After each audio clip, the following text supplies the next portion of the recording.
Dans ce tuto, on va voir comment fonctionne Endoff sur Mac et sur iOS. Alors tout d'abord, Endoff c'est quoi? Ça va vous permettre de commencer une tâche sur iOS et la terminer sur le Mac. L'inverse étant vrai.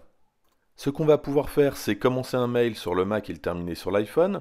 On va aussi pouvoir commencer à regarder des pages internet sur l'iPhone et continuer sur le Mac. Ça marche aussi pour le chat. Au niveau compatibilité maintenant, au niveau iOS, c'est avec iOS 8 que la fonction est sortie, et concernant le Mac, il faudra avoir au moins Yosemite, donc 10.10. Enfin, le même Apple ID doit être configuré sur les deux matériels. On va maintenant pouvoir configurer le tout. Notez quand même, avant de commencer, qu'en bas à gauche dans le dock, on voit l'icône du chat avec le téléphone, ce qui veut dire que sur mon iPhone, j'ai commencé un message et je vais pouvoir le continuer à partir de mon Mac.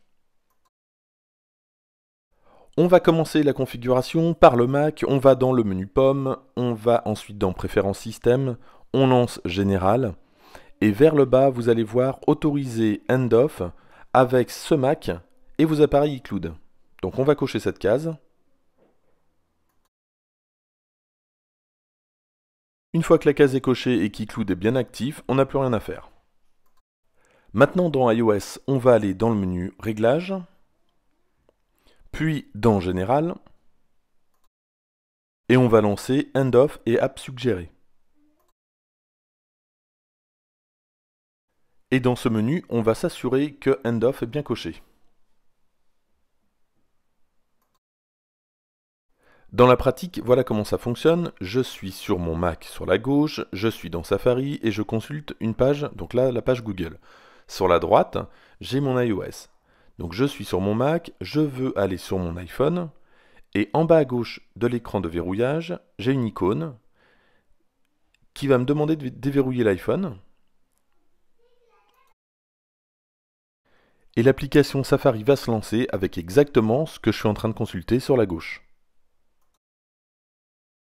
Alors par contre, et heureusement, ce n'est pas du direct, c'est-à-dire que si je change le site sur lequel je suis sur la gauche, donc sur mon Mac, l'iPhone ne va pas être impacté. Par contre, si je verrouille l'iPhone et que je recommence toute la procédure, je vais bien avoir le site d'Apple.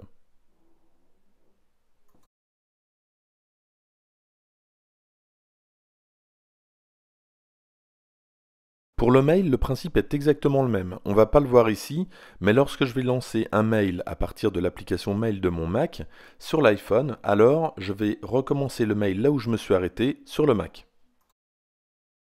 On termine par les messages, donc je lance message sur la fenêtre de gauche, donc sur mon Mac, et sur l'iPhone, je vais voir en bas à gauche dans la partie Continuity, une petite icône.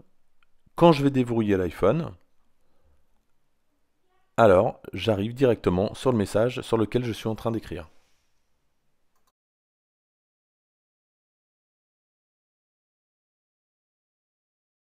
Donc vous l'aurez compris, pour poursuivre une tâche commencée sur le Mac et la terminer sur l'iPhone, vous allez sur l'écran de verrouillage de l'iPhone et vous cliquez sur l'icône en bas à gauche. Alors pour l'inverse, c'est-à-dire continuer sur le Mac ce que j'ai commencé sur l'iPhone, je lance sur l'iPhone l'application message et va apparaître en bas à gauche sur mon dock l'application message, mais cette fois-ci avec un téléphone.